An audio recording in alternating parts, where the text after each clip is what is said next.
تعریف کی اولاً دو قسمیں ہیں، تعریف حقیقی، تعریف لفظی۔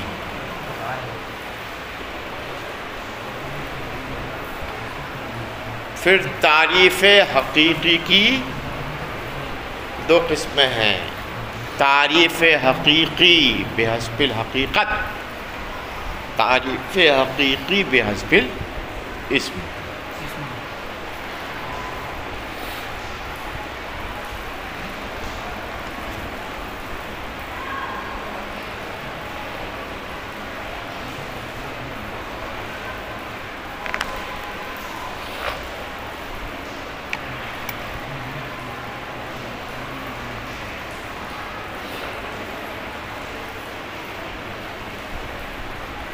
لا یقالو، یہ اعتراض نہ کیا جائے، یہ نہ کہا جائے، تقسیم الحقیقی الی ما ہوا بحسب الحقیقت و الی ما ہوا بحسب الاسم، تقسیم الی نفسہ و الی غیرہ۔ آپ نے کہا کہ تعریف حقیقی کی دو قسمیں ہیں، ایک تعریف حقیقی بحسب الحقیقت اور ایک تعریف حقیقی بحسب الاسم۔ یہ تو تقسیم الشیء الی نفسہ و الی غیرہ ہے، حقیقی کی تقسیم کرنا حقیقت کی طرف، تقسیم الشیء الی نفسہ ہے، اور حقیقی کی تقسیم کرنا بحسب الاسم کی طرف، یہ تقسیم الی غیرہ ہے۔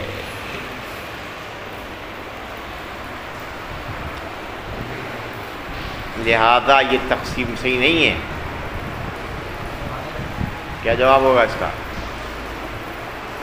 یہ پچھلے سال آیا تھا امتحان میں۔ حقیقی کی تقسیم حقیقت کی طرف کرنا اور حقیقی کی تقسیم بحسب الاسم کی طرف کرنا، یہ تقسیم الی نفسہ و الی غیرہ ہے، اور تقسیم الی نفسہ و الی غیرہ باطل ہے، اور جو چیز باطل کو مستلزم ہو وہ خود باطل۔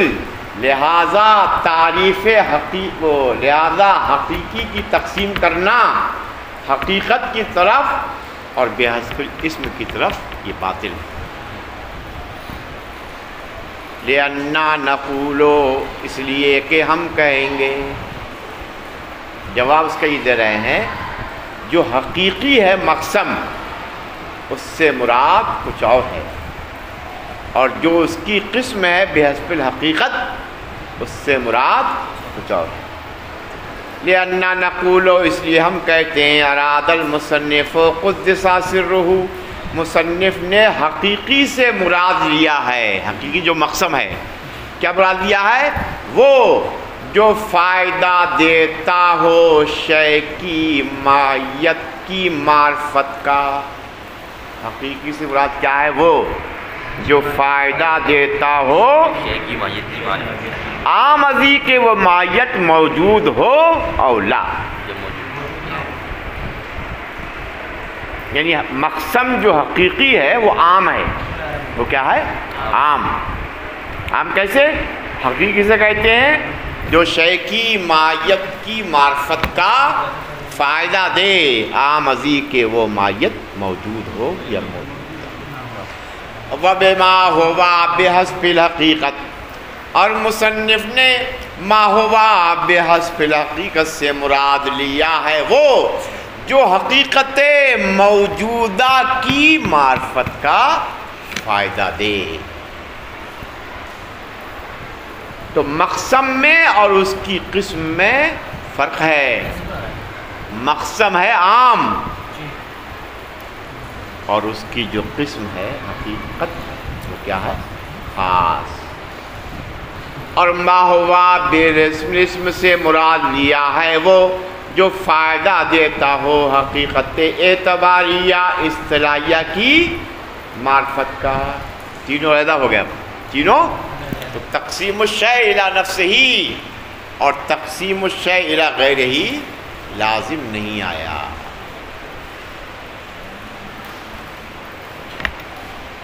شیخ ابن حاجب نے تعریف لفظی کی تعریف دوسرے الفاظ سے کی ہے، دوسرے الفاظ سے کی ہے. مصنف نے اس تعریف سے عدول کیوں فرمایا؟ مصنف نے تعریف لفظی کی تعریف کیا کی ہے؟ یقصد بہ تفسیر مدلول اللفظ. تعریف لفظی کہتے ہیں جس کے ذریعے لفظ کے معنی کی وضاحت کا ارادہ کیا جائے. یہ مصنف نے کی ہے. اور شیخ ابن حاجب نے تعریف لفظی کی تعریف کیا کی ہے؟ ایسے لفظ کرنا جو معرف سے اظہر ہو اور معرف کے مرادف ہو. تعریف لفظی کسے کہتے ہیں؟ جو معرف سے اظہر ہو اور معرف کے مرادف.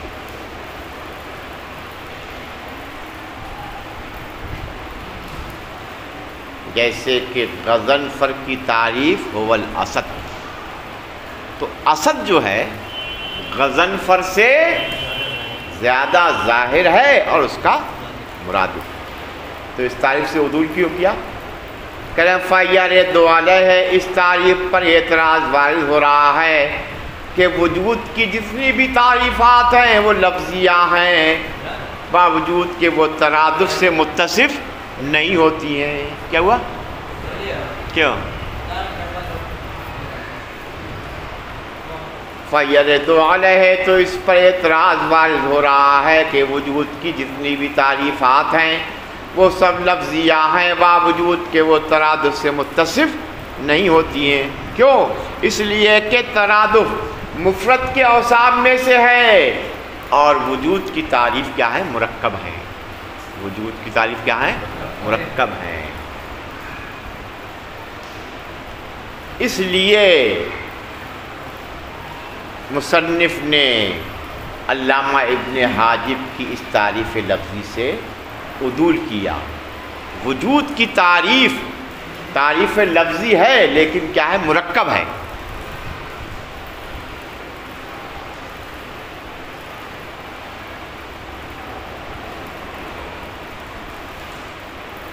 دلیل کی تعریف ہو گئی.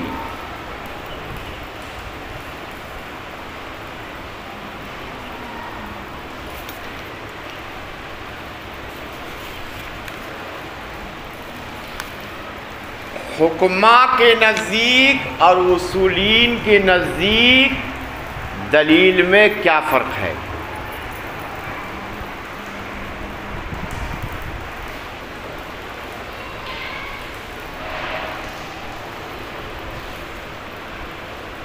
ثم اعلم ان هذا التعریف علی رائے الحکماء. یہ تعریف حکماء کے مذہب پر ہے جو تعریف کی، لیکن اصولین کے مذہب پر دلیل وہ ہے کہ پہنچنا ممکن ہو اس کے احوال میں نظر صحیح کرنے سے مطلوب خبری کی طرف، جیسے کہ عالم مثلا. اس لیے کہ جس نے غور کیا اس کے احوال میں نظر صحیح کی تو وہ کہے گا کہ عالم متغیر ہوتا ہے، ہر متغیر حادث ہوتا ہے. وہ پہنچ جائے گا مطلوب خبر یعنی عالم کے حادث ہونے کی طرف. تو اصولین کے نزدیک عالم دلیل ہے اور حکماء کے نزدیک العالم متغیر و کل متغیر حادث کا مجموعہ دلیل ہے. کیا فرق نکلا؟ اصولین کے نزدیک دلیل مفرد بھی ہوتی ہے اور حکماء کے نزدیک دلیل ہمیشہ مرکب ہوتی ہے. کیا فرق ہے؟ اصولین کے نزدیک دلیل مفرد ہوتی ہے اور حکماء کے نزدیک دلیل ہمیشہ کیا ہوتی ہے؟ مرکب ہوتی ہے.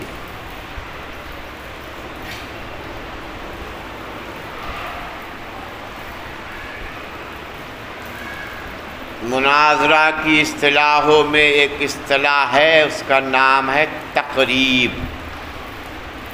کیا؟ تقریب کسے کہتے ہیں؟ سوق الدلیل علی وجہ یستلزم المطلوبہ، تقریب کہتے ہیں دلیل کو بیان کرنا اس طور پر کہ وہ مطلوب کو مستلزم ہو جائے. دلیل کو بیان کرنا، اگر دلیل یقینی ہوگی تو مطلوب بھی یقینی حاصل ہوگا، اور اگر دلیل ظنی ہوگی تو مطلوب بھی ظنی حاصل ہوگا.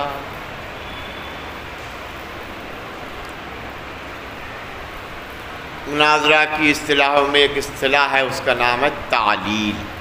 التعلیل تبین علت الشیء، تعلیل کہتے ہیں شے کی علت کو بیان کرنا.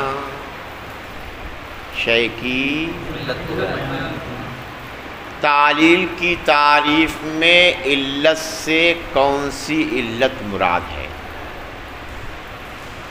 والمراد بالعلت العلت التامۃ، علت سے مراد علت تامہ ہے.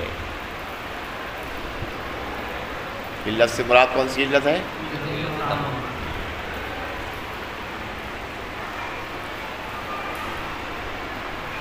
چونکہ علت مطلق ہے، اور مطلق کو جب بولا جاتا ہے تو اس سے مراد ہوتا ہے فرد کامل، اور علت میں فرد کامل کون سی ہے؟ علت تامہ ہے. اس لیے یہاں علت سے مراد علت تامہ ہے.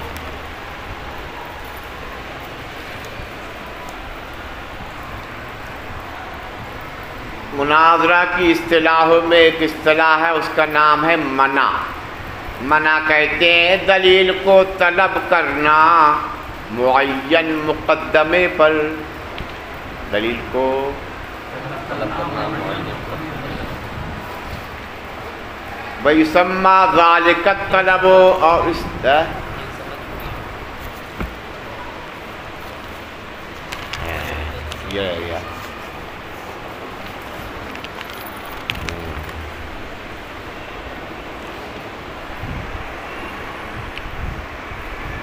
علت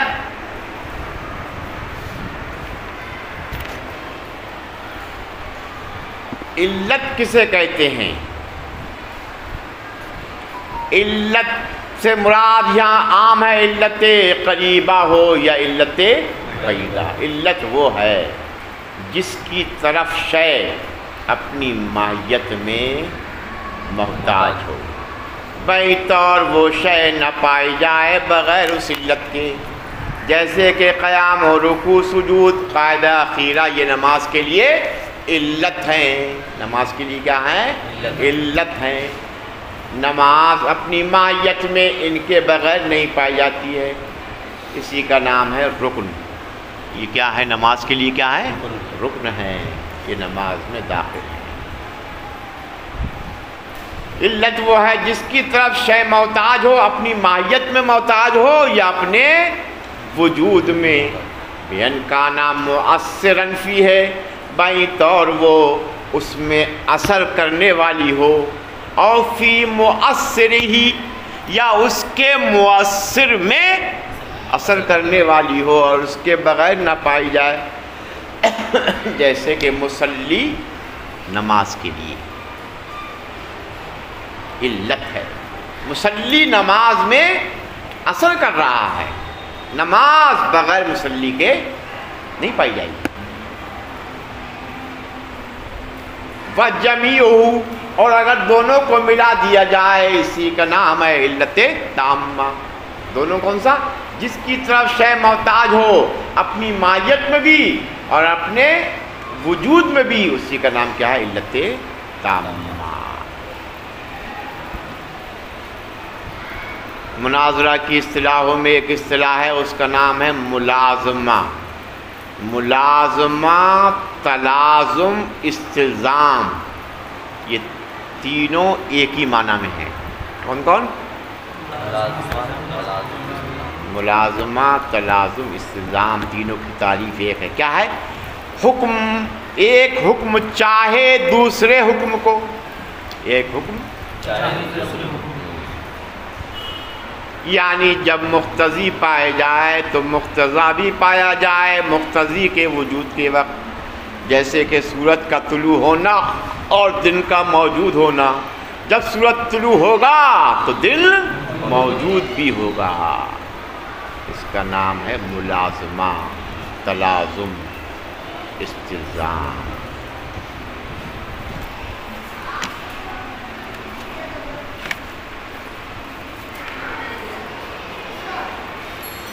منع کہتے ہیں دلیل کو طلب کرنا معین مقدمے پر.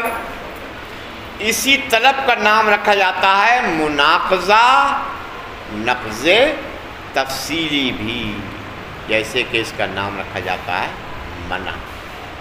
3 نام ہے اس کے، ایک منع، دوسرا مناقضہ، نقض تفصیلی. اگر یہ آئے نقض تفصیلی کی تعریف کرو تو یہی تعریف کرنا پڑے گی، اور مناقضہ کی تعریف کرو تو یہی تعریف کرنا پڑے گی. منع کی تعریف کرو تب بھی کہ دلیل کو طلب کرنا معین مقدمے پر. کس کے معین؟ معلل. یہ قید لگانا پڑے گی. معلل کیے دلیل کے معین مقدمے پر دلیل کو طلب کرنا.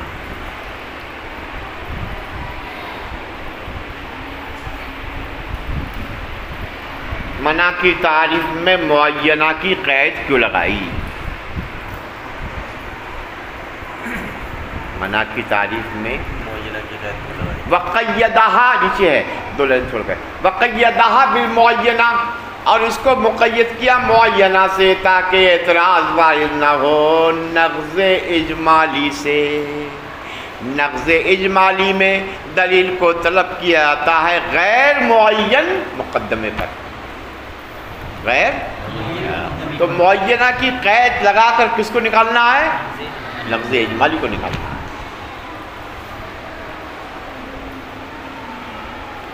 دوسرا اعتراض یہ بھی آ سکتا ہے کہ آپ نے کہا دلیل کو طلب کرنا معین مقدمے پر، حالانکہ دلیل کبھی منع وارد ہوتا ہے دلیل کے دونوں مقدموں پر.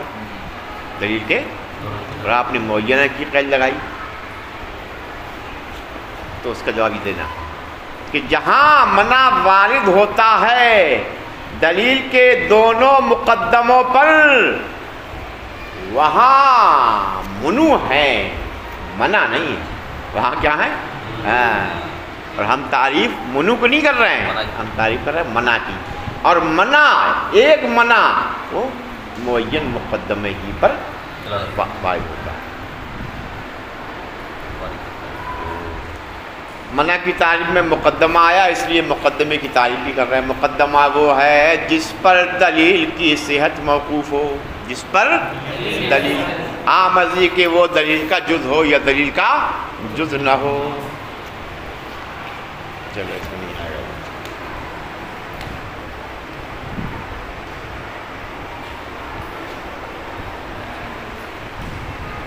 یہ سب اصطلاح، جتنی بھی اصطلاح ہیں سب کو یاد کرنا پڑے گا. اصطلاح ایک سوال میں خالی اصطلاح آئیں گی، 4-5 اصطلاح. چلو